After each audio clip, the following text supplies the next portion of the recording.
Hello everyone, welcome to this new lecture series of modern Indian history. हम ये lecture के 8वें lecture पे आज पहुंच गए हैं, जो कि अबाउट रिवोल्ट ऑफ 1857। तो लास्ट के लेक्चर में हम जो देखे थे उसे एक बेसिक ब्रीफ देंगे, लेकिन उससे पहले जो लोग ये लेक्चर पहली बार देख रहे हैं, for their information I want to tell that this lecture is dedicated towards UPSC, state public service commissions and law students जो लोग हैं, और जहाँ पे भी history as a part of syllabus पूछा जाता है वहाँ पे आप ये लेक्चर को रेफर कर सकते हो। इस लेक्चर का sole purpose is to take you from basic level to top level and to keep you in track. Okay, so last lecture में हमने कुछ important पॉलिसी के बारे में पढ़ा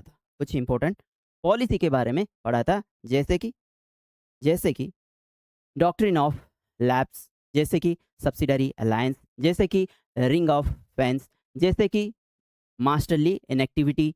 ठीक है, ये सब पॉलिसी के बारे में हमने पढ़ा था। आज के लेक्चर में हम रिवोल्ट ऑफ 1857, जो कि इंडियन हिस्ट्री में एक लैंडमार्क इवेंट के तरह माना जाता है, जिसे फर्स्ट वॉर ऑफ इंडिपेंडेंस बोला जाता है, तो उसके बारे में हम पढ़ेंगे। तो ये शुरू कैसे होता है? देखो, मैंने बोला था कि 1757 में बैटल ऑफ प्लासी हुआ था, और उसके 100 साल बाद 1857 में आपका रिवोल्ट ऑफ 1857 होगा। बेसिकली इसका जो इमीडिएट कॉज था, क्यों ये स्पार्क कर गया, उसका इमीडिएट कॉज था क्या? एक तब एनफील्ड राइफल इंट्रोड्यूस हुआ था, जिसमें गोली जो भरा जाता था उसको जो कार्ट्रिज में रखा जाता था, उसको एक चर्बी से बनाया जाता था। तो आप पहले वो जो आउटर कवरिंग है गोली का, उसे दांत से उसे आपको निकालना पड़ता था, फिर लोड करो और फिर फायर करो, ऐसा सीन था। तो एक अफवाह ऐसे फैल गया कि भाई ये जो कार्ट्रिज हम दांत से उखाड़ रहे हैं ना, ये जो फेंक रहे हैं, जो एनफील्ड में जो गोली लग रहा है और गोली यूज हो रहा है, जो कार्ट्रिज हम निकाल रहे हैं, वो कार्ट्रिज का जो आउटर कवरिंग वो चर्बी से बना है। It is made up of fat, और ये फैट गाय और पिग, काव और पिग के जो फैट है उससे मिलकर बना है। तो we all know that Hindus worship cow and Muslims worship pig. जो cow is sacred for Hindus and pig is sacred for Muslims. तो यहाँ पे एक र्यूमर फैला कि Britishers are trying to destroy our religion, to destroy our religious believes. ये हमारे religious belief के साथ खिलवाड़ कर रहे हैं। तब मंगल पांडे एक सोल्जर था, जिसने अपने ही कमांडर के ऊपर फायरिंग कर दिया, और इसके बाद से एक पूरा सेना ने रिवोल्ट कर दिया, एक रेजिमेंट ने रिवोल्ट कर दिया बारकपुर में। तो यहाँ से शुरू हुआ रिवोल्ट ऑफ 1857। जब इन्होंने रिवोल्ट कर दिया, ये रिवोल्ट करके चले दिल्ली के तरफ, और रास्ते में सारे लोग इनसे जुड़ते गए। कैसे जुड़ते गए? ये जो 100 साल का एक लंबा पीरियड मैंने बोला, फ्रॉम 1757 टू 1857, इस लंबा पीरियड में Britishers had exploited all sections of society. तो ब्रिटिशर्स ने पूरा फार्मर्स, आर्टिशियन, जमींदार्स, प्रिंसेस, ये सबको, सारे सेक्शंस, इवन मिलिट्री, सारे सेक्शंस को इन्होंने एक्सप्लॉइट कर चुके थे, ये लोग एक्सप्लॉइट कर चुके थे। एंड जब एक ने अपना गुस्सा जाहिर किया, तो बाकी सारे आ गए अपने गुस्सा जाहिर करने के लिए। जैसे कि बिटवीन दीज 100 ईयर्स, पहले किसी पंजाब पे मार पड़ रहा है, यूपी वाले हंस रहे हैं, यूपी पे मार पड़ रहा है, बिहार वाले हंस रहे हैं, जब बिहार वाले के ऊपर मार पड़ा, फिर भैया ये मार रहे हैं, जब उनके ऊपर मार पड़ा, तो फिर फाइनली एक ने जब मारा, सब मिल गए और सबने मारा। ये आया एज रिवोल्ट ऑफ 1857, और जिसे सिपॉय म्यूटिनी बोला जाता है। ठीक है, तो इमीडिएट कॉज मैंने बता दिया। अब ये सिर्फ एक ही कॉज नहीं था, तो वो 100 साल में जो जो सेक्शंस एक्सप्लॉइट हुए थे, जिन लोगों का रिसेंटमेंट हुआ था, वो सब कॉज हम डिस्कस करेंगे। तो वन बाय वन देखेंगे कि जो रिवोल्ट ऑफ 1857 था, उसका पॉलिटिकल कॉज क्या था। पॉलिटिकल कॉज था doctrine of lapse, political cause था सब्सिडरी अलायंस, कि एक राजा का टेरिटरी आप डिप्लोमेटिकली आप अनएथिकली उससे ले जा रहे हो, ठीक है। फिर ये जो ब्रिटिशर्स थे, ये फॉरेन रूलर थे, इनका कोई इरादा नहीं था कि हम इंडिया में रहेंगे, इनका इरादा था कि हम इंडिया से लूटेंगे और अपने देश चले जाएंगे। तो people started taking them as foreigners, क्योंकि इनका तो यहाँ पे रह के यहाँ का डेवलपमेंट करने का कोई इरादा नहीं था, यहाँ से लूट के अपने एरिया में डेवलपमेंट करने का इनका इरादा था, ठीक है। इन्होंने जो रॉयल टाइटल्स थे राजाओं के, उसको एबोलिश कर दिया, जैसे कि मुगल्स का रॉयल टाइटल लॉर्ड कैनिंग ने हटा दिया। फिर हम देखेंगे, अगर इनका जो कंट्रोल था वो ब्रिटेन से हो रहा था, वहीं डिस्टेंस में कोई बैठा है वो रिमोट कंट्रोल से चला रहा है, और यहाँ पे इंडिया में it is affecting a million of people. So that is how the political resentment continued about revolt of 1857। तो देखते हैं कि पॉलिटिकल कॉज क्या था।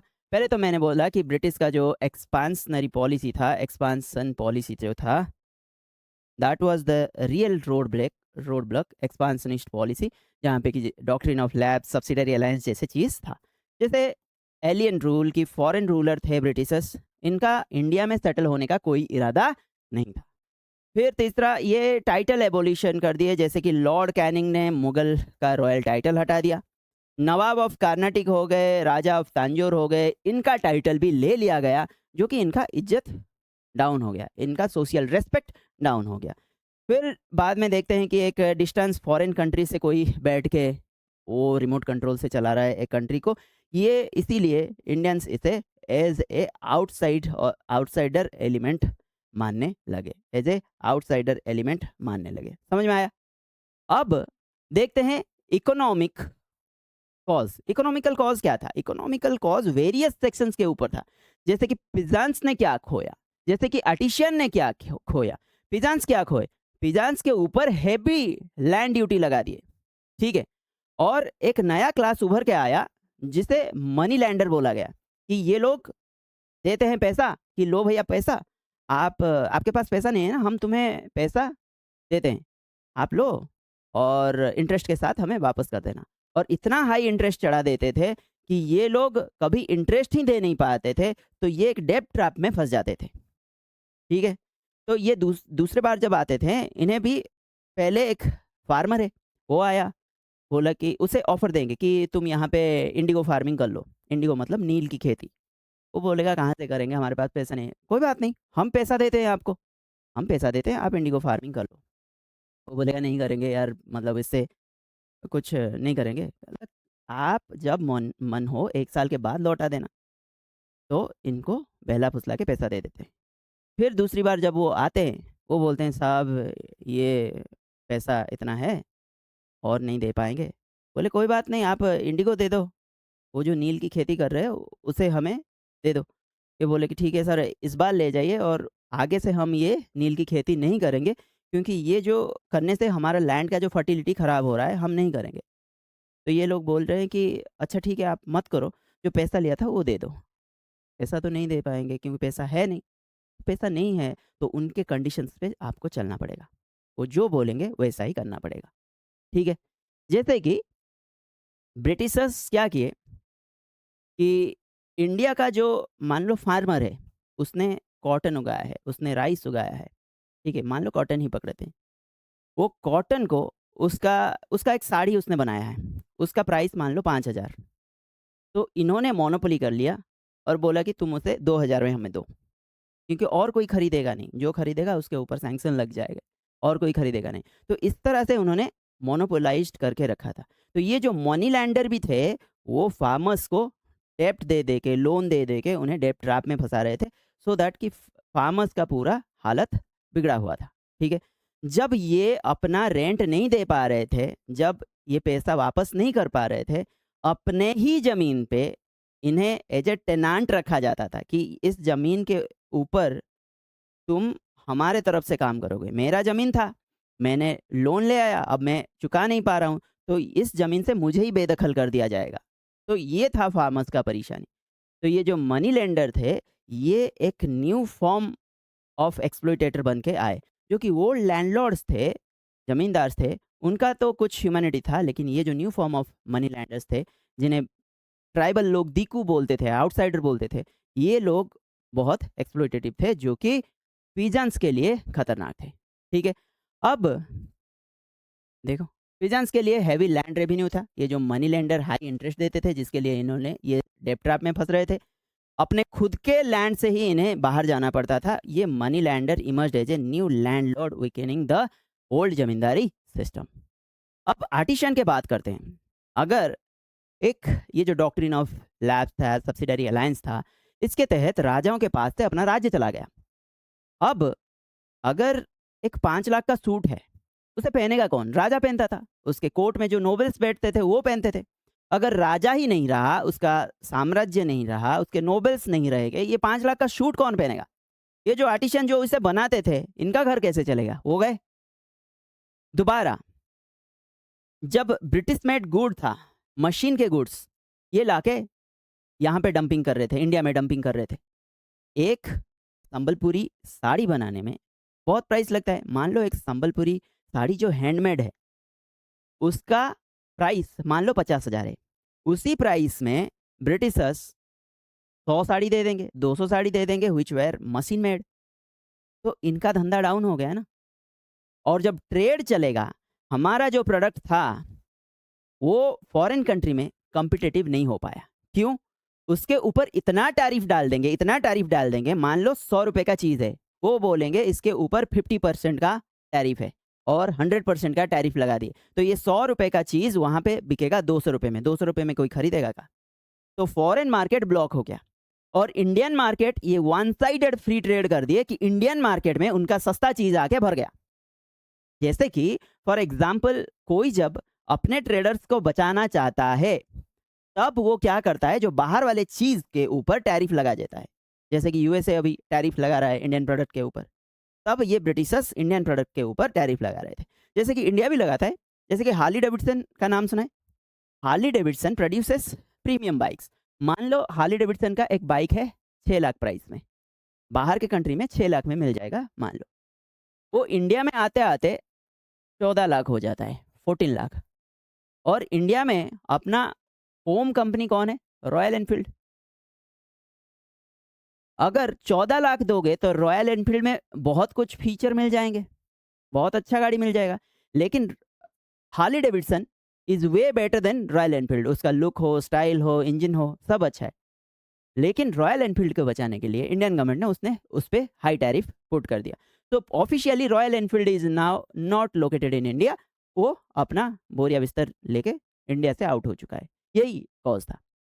तो let's see, come back to our point, कि ये जो आर्टिशियंस थे, वो जो नेटिव रूलर के लिए बनाते थे, नोबल्स के लिए बनाते थे, वो जब नहीं रहे, तो क्या ये आर्टिशियंस का क्या सत्ता रहेगा? तो इंडियन हैंडीक्राफ्ट जो है, उसे ब्रिटिश मैन्युफैक्चर गुड फ्लड कर दिए, और इंडियन हैंडीक्राफ्ट का डिमांड घट गया।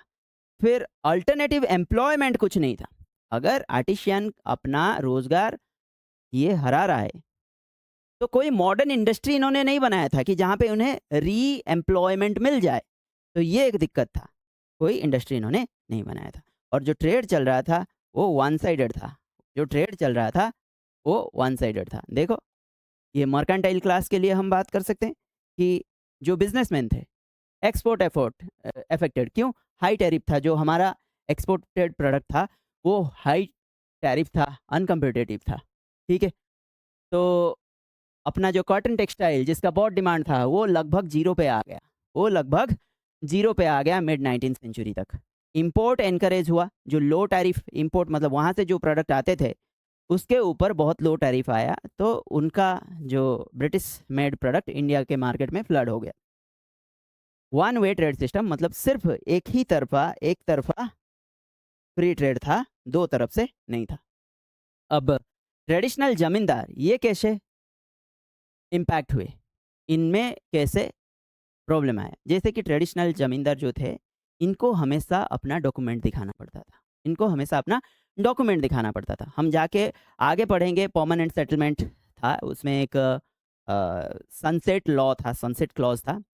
अगर कोई जमींदार एक निर्धारित डेट के सनसेट तक इतना पैसा जमा नहीं कर पाया तो उसका ज़मींदारी चला जाएगा। ठीक है?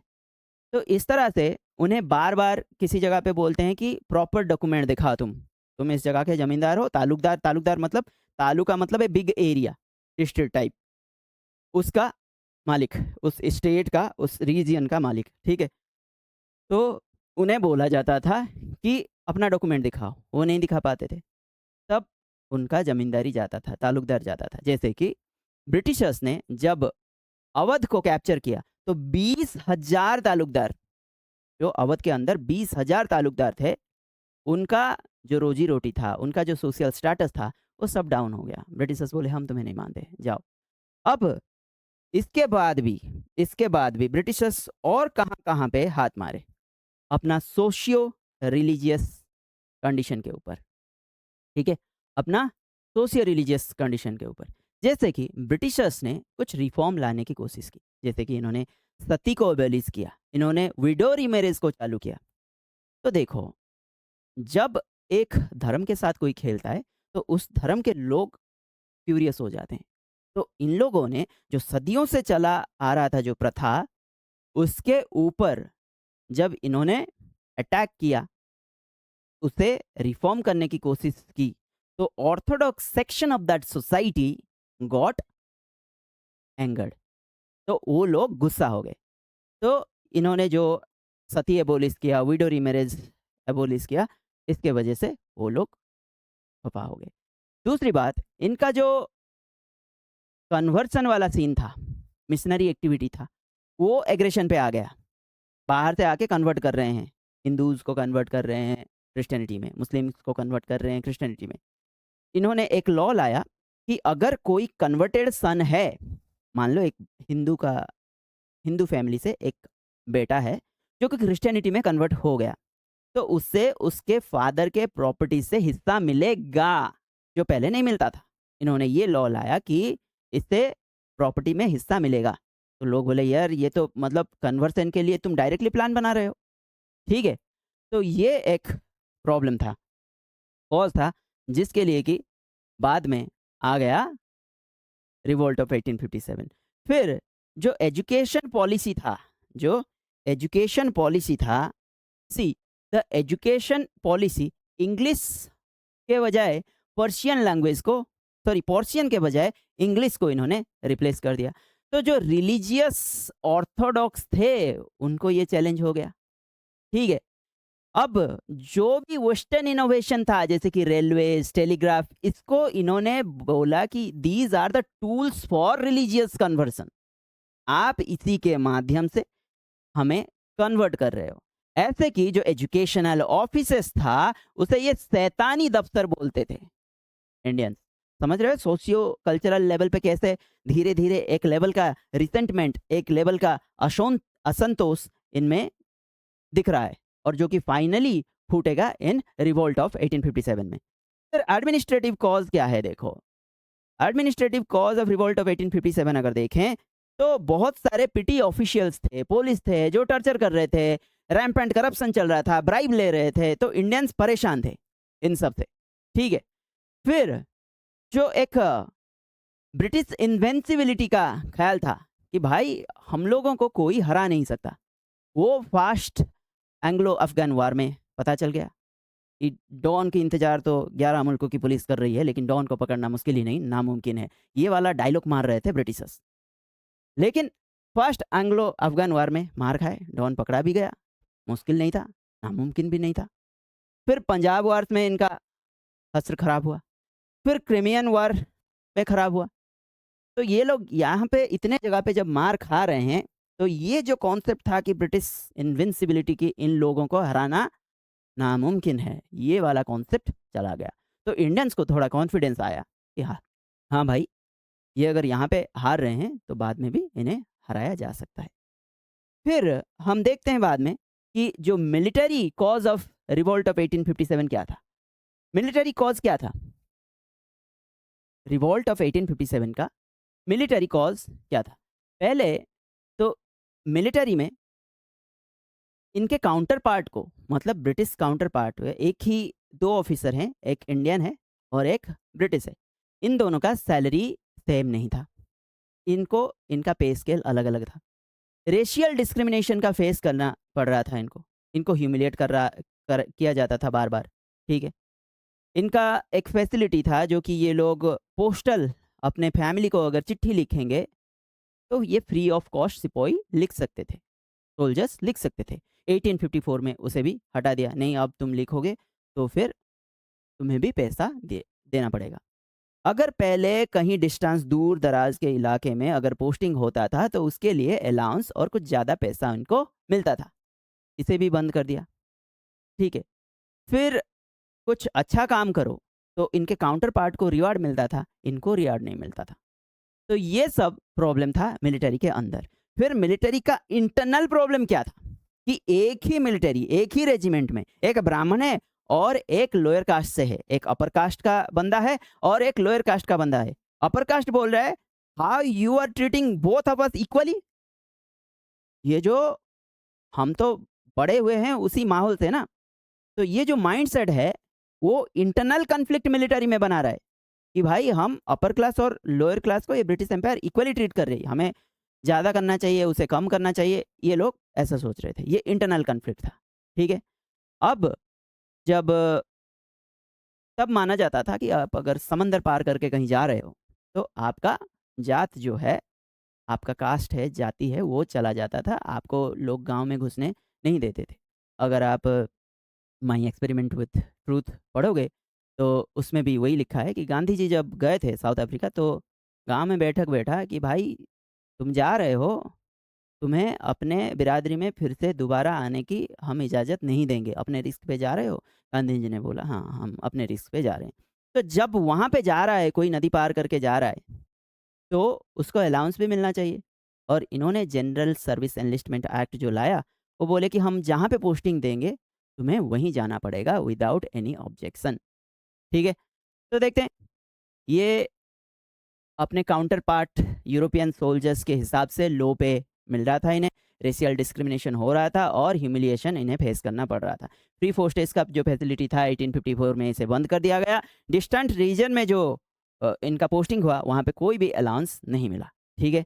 और कोई भी रिवार्ड नहीं मिल रहा था मेरिटोरियस सर्विस के लिए, अच्छा काम के लिए कोई रिवार्ड नहीं मिल रहा था। इंटरनल कन्फ्लिक्ट क्या था?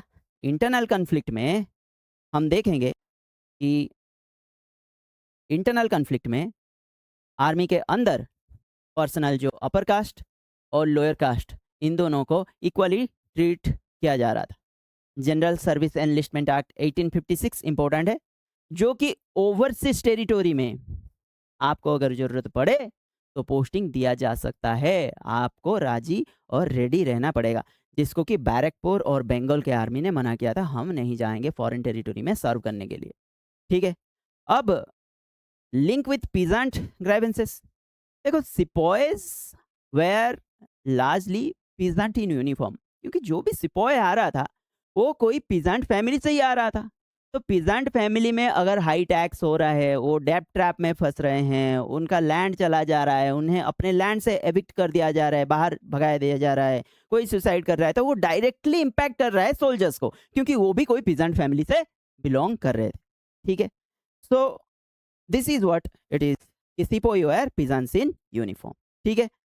तो अब इमीडिएट कॉज था क्या, मैंने ये बता दिया। इमीडिएट कॉज यही था कि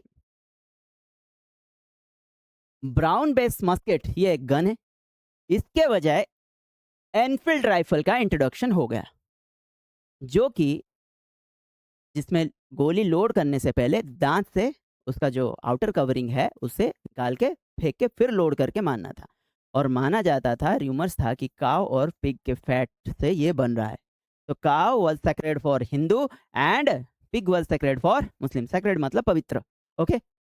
तो कुछ ऐसा भी अफवाह आया कि जो आटा है उसमें बोन डस्ट का मिलावट कर रहे हैं ब्रिटिशर्स। तो ये सब लोगों के धार्मिक भावनाओं को ठेस पहुंचाया।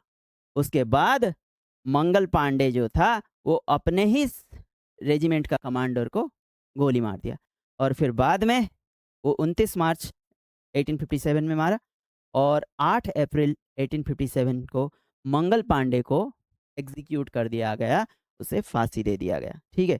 अब यहाँ पे छोटे मोटे सवाल ये भी आ जाता है कि ये रिवोल्ट ऑफ 1857 जो हुआ, किस साइड से और किस रीजियन से कौन लड़ रहा है, किस रीजियन से कौन लड़ रहा है। अगर हम देखेंगे, रानी लक्ष्मीबाई झांसी से लड़ रही थी, नाना साहेब कहाँ से लड़ रहे थे, कानपुर से, तांतिया टोपे ये सेंट्रल इंडिया से लड़ रहे थे, बेगम हजरत महल और उनके बेटे ब्रिटिश कादर ये कहाँ से लड़ रहे थे, लखनऊ से लड़ रहे थे। ब्रिटिश कादर और बेगम हजरत महल ये लखनऊ से लड़ रहे थे। अगर हम देखेंगे कुंवर सिंह वो बिहार से लड़ रहे थे। अगर खान बहादुर खान और मौलवी मौलवी अहमदुल्ला फैजाबाद से लड़ रहे थे। जनरल भक्त खान वो दिल्ली से लड़ रहे थे। मंगल पांडे बैरकपुर से लड़ रहे थे। अच्छा, फाइनली रिवोल्ट ऑफ 1857 को क्रश कर दिया गया। तो अगर हम रिवोल्ट ऑफ 1857 को देखें तो इसका फेल्योर जो है ये हम कुछ नेक्स्ट क्लास में देखेंगे कि क्यों ये फेलियर हुआ था। इस क्लास में आज के लिए इतना ही, और आप इसे रिवाइज कीजिए। दूसरे क्लास में हम रिवोल्ट ऑफ 1857 को अच्छे से कंप्लीट कर देंगे। ठीक है, this much for today, have a good day.